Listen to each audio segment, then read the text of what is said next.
La nuit où Amina versa le poison dans la calebasse, les étoiles se voilèrent de honte. Elle ne savait pas encore que les esprits avaient déjà écrit une autre fin à son histoire.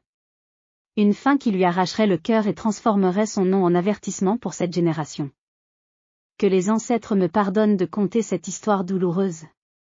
Que Mami Wata, déesse des eaux profondes, guide mes paroles.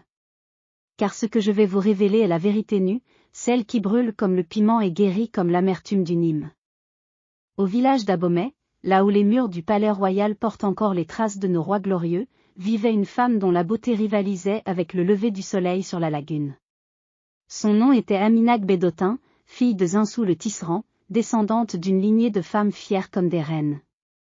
Mais voyez-vous, même les plus belles fleurs peuvent porter en elles le venin du serpent. Son défaut ? L'envie. Cette maladie qui ronge l'âme plus sûrement que la lèpre ne ronge la chair. Le marché d'Abomey grouillait de vie ce matin-là. L'odeur du poisson fumé se mêlait à celle du beurre de karité. Les vendeuses criaient leur prix en fond, les enfants couraient entre les étals, et les tambours du palais battaient au loin, rappelant que nous vivions sous la protection des ancêtres royaux. Amina traversait le marché, sa bassine de tissu quant en équilibre sur sa tête, ondulant des hanches avec cette grâce naturelle qui faisait se retourner les hommes. Elle était l'épouse d'Akpovi, un riche marchand de Kori dont les entrepôts débordaient de richesses venues de la côte. 3 ans qu'ils étaient mariés. 3 ans qu'Amina régnait seule sur la concession, choyée comme une divinité. Mais ce matin-là, tout bascula. Amina. Amina, l'appela Togbe, la vieille vendeuse de pagne. Tu as entendu la nouvelle ? Ton mari a pris une seconde épouse. Le monde s'arrêta de tourner. La bassine faillit tomber. Amina sentit son sang se glacer dans ses veines comme l'eau du marigot en saison sèche. Quoi ? De qui parles-tu ? De Yawa. Yawa la douce, fille du chef du village voisin. On dit qu'Akpovi l'a épousée hier en secret. Elle arrive aujourd'hui même à la concession. Yawa. Ce nom résonna dans l'esprit d'Amina comme un gong funèbre. Elle connaissait Yawa, tout le monde connaissait Yawa. Jeune, douce, avec un sourire qui apaisait les cœurs troublés et une voix de rossignol. Tout ce qu'Amina n'était pas malgré sa beauté. La jalousie s'enfonça dans le cœur d'Amina comme un poignard rouillé. Elle rentra chez elle, le cœur battant de rage. Sa fille unique, Adjovi, 7 ans, jouait dans la cour avec son panier miniature, imitant les grandes femmes du marché. Ses nattes ornées de perles dansaient au rythme de ses sauts. Elle riait, insouciante, ignorant la tempête qui grondait dans le cœur de sa mère. « Maman! Regarde comme je danse bien !» Amina ne la vit même pas. Son esprit était ailleurs, dans un endroit sombre où germaient des pensées mortelles. À la tombée de la nuit, Yawa arriva. Et c'est là que tout bascula vraiment. Elle était tout ce qu'on avait dit et plus encore. Jeune, oui, mais surtout humble. Elle se prosterna devant Amina en l'appelant « grande sœur » avec un respect sincère. Ses yeux brillaient de bonté, pas de malice. Elle apportait des cadeaux, des pagnes précieux, des bracelets d'argent, du miel sauvage. « Grande sœur Amina, dit-elle de sa voix mélodieuse, je ne viens pas te remplacer. Je viens apprendre de toi. On m'a dit que tu es la femme la plus accomplie d'Abomey. J'espère que tu m'enseigneras tes secrets. » Les femmes du village qui assistaient à la scène hochèrent la tête, impressionnées. Même la belle-mère d'Amina sourit. Mais Amina, elle, ne vit dans cette douceur qu'une ruse, dans cette humilité qu'une manipulation. Écoutez bien ce qui suit. Les jours passèrent. Yawa faisait tout parfaitement. Elle se levait avant l'aube pour préparer l'eau du bain d'Akpovi. Elle pilait le mil sans se plaindre. Elle chantait en travaillant, et son chant attirait les oiseaux qui venaient se poser sur le toit de la concession. Les voisins disaient, « Akpovi a trouvé une perle. » Mais pire que tout haut, écoutez bien. Yawa adorait la petite Adjovi. Elle la coiffait avec patience, lui racontait des histoires, jouait avec elle. Et Adjovi, l'innocente, s'attachait à cette nouvelle tante qui lui donnait tant d'affection. « Maman, tu as vu ? Tante Yawa m'a montré comment tresser les cheveux des poupées. Elle dit que je suis aussi belle que la lune. » Chaque parole était un coup de couteau pour Amina. Elle voyait sa fille lui échapper, attirée par la lumière douce de cette rivale trop parfaite. Elle voyait son mari regarder Yawa avec des yeux nouveaux, pleins d'une tendresse qu'il ne lui montrait plus. Elle voyait les femmes du village comparer, chuchoter, Yawa a un cœur d'or, contrairement à... La jalousie devint obsession. L'obsession devint folie. Une nuit, Amina ne dormit pas. Elle fixait le plafond de sa case, écoutant les rires lointains venant de la case de Yawa où Akpovi passait la nuit. Chaque rire était une brûlure. Chaque silence entre les rires, une torture. Elle me vole tout, murmura-t-elle dans l'obscurité. Mon mari. Mon rang. L'amour de ma fille. Tout. C'est cette nuit-là que le serpent de la vengeance se leva définitivement dans son cœur. Le lendemain, Amina prit le chemin de la forêt sacrée. Là où même les chasseurs les plus braves n'osent s'aventurer seuls. Là où vivent ceux qui commercent avec les ombres. Elle trouva la case cachée de Mama Vaudou, la sorcière qu'on ne nomme qu'à voix basse. Une vieille femme courbée dont les yeux blancs voyaient pourtant plus clair que quiconque. La fumée de ses encens emplissait l'air d'odeurs âcres et mystérieuses. Tu viens pour tuer, dit Mama Vaudou avant même qu'Amina n'ouvre la bouche. Ce n'était pas une question. Amina frissonna mais ne recula pas, ma rivale, je veux qu'elle disparaisse. La vieille femme rit, un rire qui glaça le sang. Le poison de la jalousie a déjà coulé dans ton cœur. Pourquoi ne pas le faire couler dans ses veines? Elle tendit un sachet en cuir contenant une poudre noire comme la nuit sans lune. 3 grains dans sa nourriture. Elle s'endormira pour ne plus jamais se réveiller. On croira à une maladie soudaine. Personne ne saura. Quel est le prix? Demanda Amina, tremblante. Tu as déjà payé, siffla Mama Vaudou. Tu pètes avec ton âme.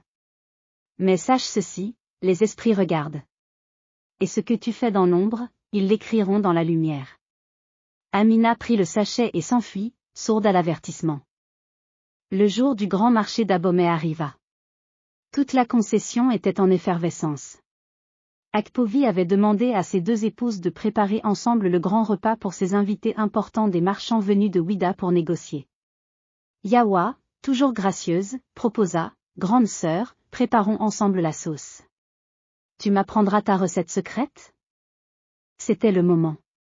L'occasion parfaite. Amina accepta, le cœur battant. Dans la cuisine enfumée, pendant que Yawa pilait les tomates, Amina surveilla. Un instant d'inattention, Yawa sortit chercher de l'eau et hop. Les 3 grains de poudre noire tombèrent dans la calebasse de sauce destinée à Yawa. Amina remua. La poudre se dissout comme du sucre. Invisible. Inodore. Mortel. Voilà, c'est prêt, annonça-t-elle en souriant, un sourire qui cachait un abîme. Les invités arrivèrent. On servit le repas dans de grandes calebasses. Akpovi et ses hôtes mangèrent dans la case principale. Les femmes et les enfants mangeaient dans la cour, selon la tradition. Amina servit Yawa elle-même, veillant à lui donner la portion empoisonnée. Mais à cet instant écoutez bien. Adjovi arriva en courant. Tante Yawa. J'ai faim. Je peux manger avec toi? Bien sûr, mon trésor, sourit Yawa. Non, cria presque Amina. Adjovi, va manger avec les autres enfants. Mais Adjovi fit la moue. Pourquoi? Je veux rester avec tante Yawa. Elle me raconte toujours des histoires pendant qu'on mange. Yawa rit, touché par l'affection de l'enfant. Laisse-la, grande sœur. Nous allons partager. Regarde, je vais lui donner la moitié de ma portion. Et avant qu'Amina ne puisse l'arrêter, Yawa versa la moitié de sa sauce, la sauce empoisonnée, dans la petite calebasse d'Adjovi. Le monde s'arrêta. Amina voulut crier, arracher la calebasse, tout avouer. Mais comment? Les mots se coincèrent dans sa gorge comme des épines. Comment dire, ne mange pas, j'ai empoisonné cette sauce pour tuer Yawa, devant toute la famille, devant les invités? Elle se figea, paralysée par l'horreur de ce qui allait suivre. Adjovi mangea avec appétit, riant aux histoires de Yawa. Yawa mangea aussi, tranquillement. Amina, elle, ne toucha pas à son repas. Elle regardait sa fille, chaque bouchée était un coup de marteau sur son cœur. 1 heure passa. Rien. 2 heures. Rien.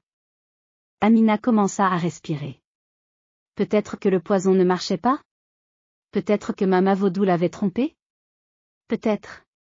Puis Adjovi gémit. Maman, j'ai mal au ventre. La fillette se plia en deux. Ses lèvres devinrent violettes. Ses yeux se révulsèrent. Elle tomba comme une poupée désarticulée, secouée de convulsions. Adjovi, hurla Amina. Le chaos explosa dans la concession. Akpovi accourut. Les invités se précipitèrent. Yawa prit l'enfant dans ses bras, pleurant. Qu'est-ce qui se passe? Adjovi. Reste avec nous. On courut chercher le guérisseur. Il arriva en courant, ses gris-gris cliquetant. Il examina l'enfant, renifla son haleine, toucha sa peau glacée. Son visage devint grave. Poison, dit-il. Un poison puissant. Qui a préparé ce repas? Tous les regards se tournèrent vers Amina et Yawa.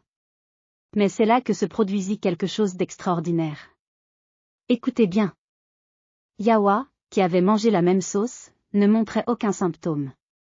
Pendant qu'Adjovi agonisait, Yawa était en parfaite santé.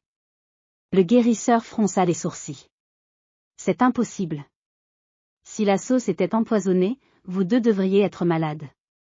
Il regarda Yawa, puis Adjovi, puis Amina. Et soudain, ses yeux s'écarquillèrent. Il avait compris. Amina, dit-il d'une voix terrible, qu'as-tu fait? Amina s'effondra. Les mots jaillirent comme du sang d'une blessure, c'était pour Yawa. Pas pour ma fille. Pas pour mon bébé. Le poison était pour Yawa. Le silence qui tomba sur la concession était celui de la mort elle-même. Akpovi recula, horrifié. Tu as empoisonné ta coépouse? Et ta propre fille à manger? Je ne savais pas. Je ne savais pas qu'elle allait partager. Je voulais juste qu'elle disparaisse. Mais pendant cette confession, Adjovi respirait son dernier souffle. Dans les bras de Yawa qui pleurait à chaudes larmes, la petite fille ouvrit une dernière fois les yeux. Maman, pourquoi? Puis ce fut le silence. Le silence éternel. Le guérisseur se releva lentement. Son visage portait une expression que personne ne lui avait jamais vue, un mélange de pitié et de dégoût. Amina Gbedotin, dit-il, les esprits ont rendu leur jugement avant même que tu ne verses ce poison. Ils ont protégé Yawa la pure, et ont détourné ta malédiction sur ce que tu as de plus cher. Car c'est la loi spirituelle, le mal que tu fais aux autres te revient par ce que tu aimes. Voyez-vous, mes frères et sœurs, Yawa avait été béni depuis sa naissance par les prêtresses de Mamiwata. Son cœur pur la protégeait des poisons de ce monde. Mais Adjovi, innocente, n'avait aucune protection contre le poison de sa propre mère. Amina fut jugée selon les lois du royaume et les lois des esprits. Elle fut bannie d'Abomey, condamnée à errer de village en village, portant sur le front la marque de l'infanticide involontaire. Partout où elle allait, les mères serraient leurs enfants contre elle et crachaient sur son passage. Mais le pire châtiment n'était pas celui des hommes. Chaque nuit, Amina voyait sa fille dans ses rêves. Adjovi lui demandait, « Maman, pourquoi tu m'as tuée ?» Et Amina se réveillait en hurlant, encore et encore, jusqu'à ce que sa voix ne soit plus qu'un croassement. Yawa, elle, resta dans la concession. Akpovi ne se remaria jamais vraiment. Comment aurait-il pu, après une telle tragédie? Mais Yawa resta, prenant soin du foyer, gardant vivante la mémoire d'Adjovi. Elle planta un arbre frangipanier sur la tombe de la petite fille, et chaque matin, elle venait y chanter les berceuses qu'elle lui chantait avant. Le village n'oublia jamais. L'histoire d'Amina devint un conte que les mères racontent à leurs filles jalouses. Elle devint un avertissement gravé dans la mémoire collective. 3 ans plus tard, on retrouva Amina morte au bord du fleuve Ouémé, les mains tendues vers l'eau comme si elle cherchait à se purifier une dernière fois. Mais même dans la mort, dit-on, son âme ne trouva pas la paix. Elle erre encore, paraît-il, autour des concessions où vivent plusieurs épouses, murmurant son avertissement aux femmes jalouses, « N'empoisonne pas ton cœur, car c'est toi-même que tu tueras. » Voilà pourquoi nos ancêtres disent, la jalousie est un poison qui tue d'abord celui qui le porte. Voilà pourquoi les sages nous enseignent, quand tu creuses une tombe pour ton ennemi, creuse en 2, une pour lui, une pour toi. Et voilà pourquoi les mères murmurent à leurs filles, ce que tu verses dans la calebasse d'autrui, c'est dans la tienne qu'il coulera. L'histoire d'Amina n'est pas seulement celle d'une femme jalouse. C'est l'histoire de ce qui arrive quand nous laissons la comparaison empoisonner notre cœur. Yahwa n'avait rien volé à Amina. Elle n'avait fait que vivre sa vie avec bonté. Mais Amina, dans son orgueil blessé, ne pouvait voir que la lumière d'autrui lui faisait de l'ombre. Comprenez ceci, vous qui m'écoutez, dans la vie, il y aura toujours quelqu'un de plus jeune, de plus beau, de plus aimé. C'est la nature des choses. Mais le vrai poison n'est pas dans leur existence, il est dans votre réaction face à elle. Car comme le disent les anciens, celui qui envie la pluie oublie qu'il possède déjà un puits. Amina avait une fille magnifique, un mari riche, une position respectée. Mais elle a tout perdu en voulant détruire ce qu'elle pensait être une menace. Elle a oublié la sagesse ancestrale, quand tu pointes un doigt accusateur, 3 doigts pointent vers toi. Que cette histoire soit pour vous un miroir. Regardez Greg votre cœur. Y a-t-il de l'envie? De la jalousie? De l'amertume? Arrachez ces mauvaises herbes avant qu'elles n'empoisonnent votre jardin.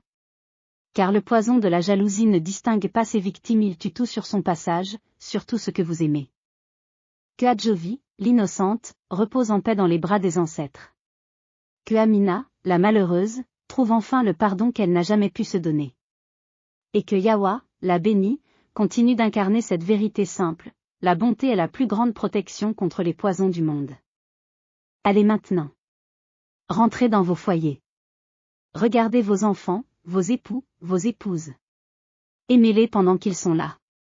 Car demain, peut-être, vous comprendrez trop tard la valeur de ce que vous aviez. Et si jamais la jalousie vient frapper à la porte de votre cœur, souvenez-vous de cette nuit où Amina versa le poison, et où les étoiles se voilèrent de honte. Que les ancêtres protègent vos familles.